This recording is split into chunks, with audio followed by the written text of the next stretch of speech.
তেওঁলোকৰ মিটিঙত যিটো প্ৰস্তাৱ গ্ৰহণ কৰিছিল মোক কপিটো দিছে আজি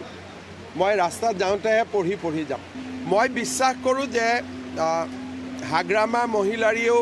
বিজেপিৰ লগত সহযোগিতা কৰিব আৰু বিজেপিয়েও বিপিএফৰ লগত সহযোগিতা কৰিব আৰু আপোনালোকে জানে যে হাগ্ৰামা মহিলাৰীৰ লগত মোৰ সম্পৰ্ক আজি নহয় 2001-2 চনৰে আমাৰ এটা বিশেষ সম্পৰ্ক আছে আৰু যোৱা 5 বছৰো যেতিয়া হাগ্ৰামা মহিলাৰীৰ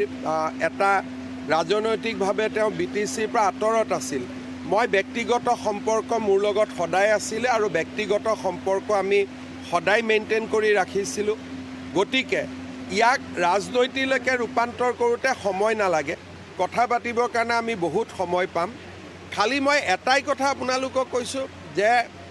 হাগ্ৰামা মহিলাৰীক মই কেতিয়া চিনি পাওঁ যেতিয়া মই ৰাজনীতি আৰম্ভ কৰিছিলোঁ মাজত 2 মাহে মোৰ লগত কথা বতৰা নাছিল তাৰ বাদে সদায় মোৰ লগত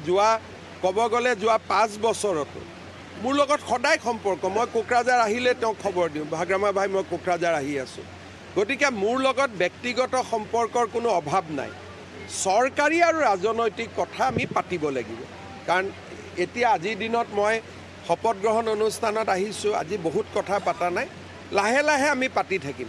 আৰু মই এটাই কথা কৈছোঁ যে আমি বহুত দিন একেলগে কাম কৰিব লাগিব 5 বছৰ দীঘলীয়া সময়